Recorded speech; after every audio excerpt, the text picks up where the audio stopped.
एक बहुत तगड़ा पुल बैक देखने को मिला है, स्पेशली मिड कैप आईटी कंपनियों में। निफ्टी का आईटी इंडेक्स इस साल के शिखर के करीब पहुंच चुका है। अब यहां से क्या फीलर्स मिल रहे हैं, स्पेशली एक ऐसे एनवायरनमेंट में जहां पर अमेरिका में ब्याज दरों पर लगाम की उम्मीद बढ़ गई है, साथ ही कुछ कंपनियों ने हालात में थोड़े से सुधार के संकेत दिए हैं। अब ग्राउंड लेवल पर एक्चुअली क्या सिचुएशन बेहतर होने लगी है, मैस्टेक के चेयरमैन अशांक देसाई हमारे साथ हैं। देसाई साहब, स्वागत है आपका। नॉर्मली ये कहा जाता है कि बाजार आने वाली अच्छी खबर को फैक्टर इन पहले ही करने लगता है, और हमने एक तरफा तेजी देखी है मिड कैप आईटी कंपनियों में। ये बताइए, क्या सिचुएशन में बेहतरी देखने को मिली है? क्योंकि Q1 के अंत तक आप सभी लोग एक सुर में कह रहे थे कि डिमांड फीकी है, लोग डिसीजन मेकिंग में डीले कर रहे हैं, उसमें कुछ पिकअप आया है क्या? नहीं, देखिए, बात ऐसी है कि एक ऐसा माहौल है कि जो हमारे कस्टमर्स हैं वो डिसाइड कर रहे हैं कि कितना हम ऑफशोर करेंगे, कितना ऑनशोर करेंगे। तो ये जो मिक्स है उसका डिस्कशन अंदर हो रहा है। इसलिए डिसीजन बहुत डिले हो रहे थे लास्ट 3-4 क्वार्टर में। अब की बात अब देखेंगे तो डिले अब भी हो रहा है, मगर पहले से कम हुआ लगता है। इसका मतलब ऐसा है कि एक थोड़ा सा इंप्रूवमेंट लग रहा है एनवायरनमेंट। डिले अब भी हो रहा है, मगर एक डिसीजन थोड़े जल्दी आने दिखते हैं।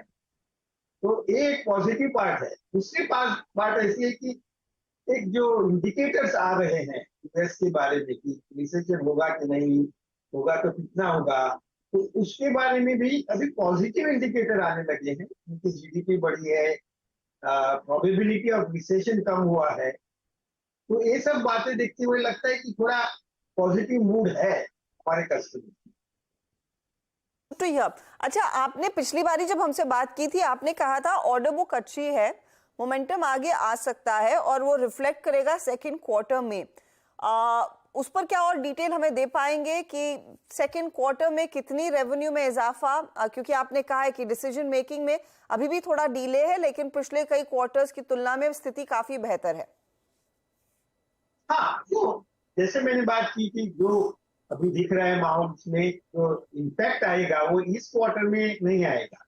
इसका इम्पैक्ट जो बैकलॉग बोलते हैं, इसका मतलब ऐसा है कि हमारे पास कितने ऑर्डर बाकी हैं जिसपे हमको एग्जीक्यूशन करना है, उसका अमाउंट बढ़ जाता है। तो उसका इफेक्ट ज्यादातर इफेक्ट आने वाले 1-2 क्वार्टर में होगा। तो मैं इस क्वार्टर की एग्जैक्ट तो बात नहीं कर सकूंगा, क्योंकि जनरली हम गाइडेंस तो देते नहीं है, मगर एक ओवरऑल एनवायरनमेंट थोड़ा सा पॉजिटिव लग रहा है, ये बात सच है।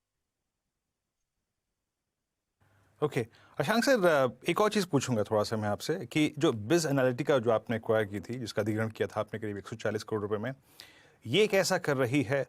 थोड़ा सा प्रोसेस को समझेंगे सर कि मतलब मान लीजिए मुझे एआई प्लेटफॉर्म पे आना है तो क्या मैं अपने डेटा को थोड़ा सा मॉडर्नाइज करके पहले क्लाउड पे लेके आऊँगा? क्या ये प्रोसेस होती है? तब आप एआई पे बढ़ सकते हैं आगे। क्या ये प्रोसेस होती है? और ये प्रोसेस कितना पेसी हो रही है अब?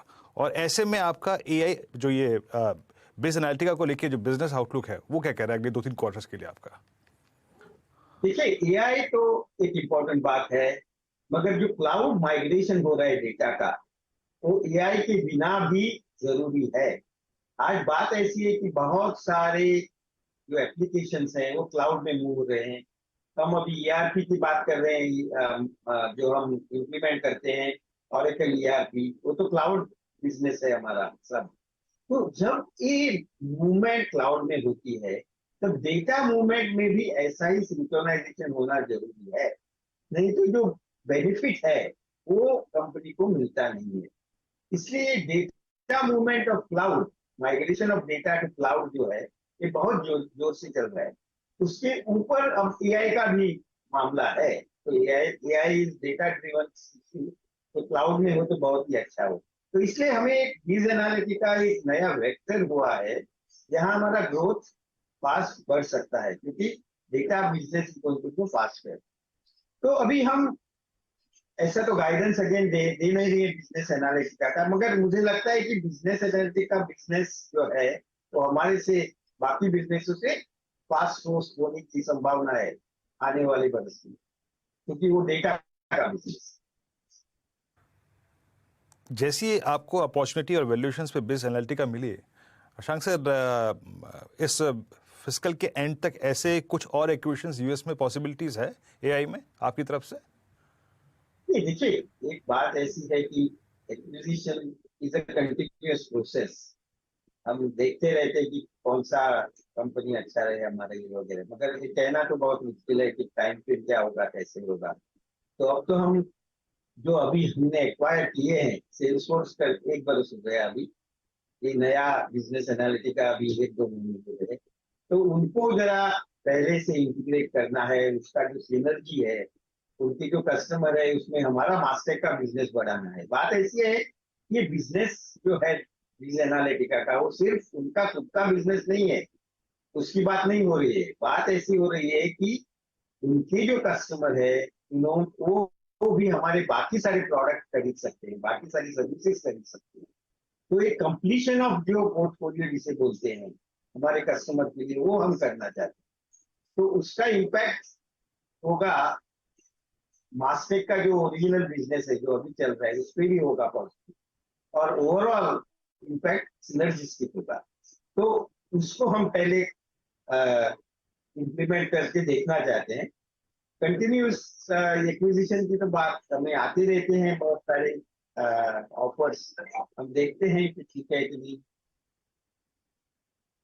अब अशांक साहब, मैं आपसे मार्जिन्स पर एक पर्सपेक्टिव लेना चाह रही हूँ, क्योंकि पिछले 4 तिमाहियों में हमने देखा है मार्जिन्स जो पहले 20-21% होते थे, वो ट्रिम होकर 17, 17.5, एट द मोस्ट 18% की रेंज में आए हैं।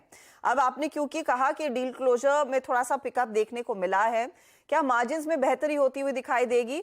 स्पेशली ये जो बिज एनालिटिका के जो आपने एक्विजिशन किया है, उससे भी क्या कुछ ट्रेडिशनल प्ले मिलेगा आपको मार्जिन्स में? नहीं, देखिए, 2 बातें हैं इसमें। एक बात ऐसी है कि बिज एनालिटिका की बात जब बात करेंगे हम, उनका बहुत सारा बिजनेस ऑन साइट है, तो हम ऐसी एक प्रोजेक्ट कर रहे हैं जिससे बहुत सारा बिजनेस ऑफशोर आ जाए, जिससे इम्पैक्ट होगा पॉजिटिव। तब तक वो इम्पैक्ट, उसका पॉजिटिव इम्पैक्ट नहीं आएगा। और जहां तक ओरिजिनल बिजनेस की जो बात है, बिजनेस एनालिटिक के बिना जो बिजनेस है, उसमें एक बात अभी भी चालू है कि प्राइसिंग प्रेशर अभी भी इंडस्ट्री में है। आज भी कंपटीशन जो है उनका, कि उनको बहुत सारा कॉस्ट कम करना है उनके बिजनेस में, इसलिए प्राइसिंग प्रेशर तो है। इसीलिए उसका इम्पैक्ट हम देख रहे हैं आपके हमारे एबिटा में। तो ये इसमें कुछ कम नहीं दिख रहा है मुझे, जो प्राइसिंग प्रेशर है इसमें। तो हम जो प्रेडिक्शन किया है, जो हमने बोला है कि अपर एंड ऑफ थिंग्स वगैरह, उसके लिए हम काम कर रहे हैं। मगर कॉस्ट कटिंग का एक बहुत बड़ा प्रोजेक्ट हम कर रहे हैं मास्टेक में इंटरनल, जिसका इम्पैक्ट भी हो सकता है, मगर इस क्वार्टर में होने की संभावना बहुत है। कॉस्ट कटिंग कहते हैं, उसको एक्सप्लेन कर पाएंगे क्या? यहाँ पर ले ऑफ्स तो नहीं होंगे? नहीं, मैंने जब आप कह रहे हैं कॉस्ट कटिंग का एक इंटरनल प्रोजेक्ट आप मास्टेक में ही कर रहे हैं, ये किस प्रकार की कॉस्ट कटिंग होगी?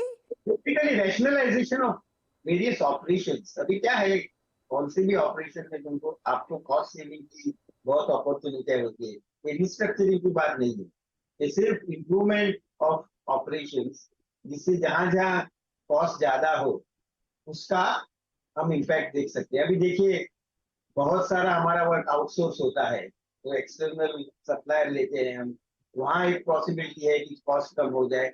ऐसी सारी छोटी छोटी बातें हैं, वो सम करके हम एक कॉस्ट कटिंग की, कॉस्ट इंप्रूवमेंट की बात करते हैं। कॉस्ट ऑप्टिमाइजेशन पर ज्यादा फोकस रहेगा और शायद सब कॉन्ट्रैक्टिंग कॉस्ट आप कम करना चाहेंगे। बहुत बहुत शुक्रिया अशांक देसाई हमारे लिए समय निकालने के लिए। अच्छा, इस बीच अशोक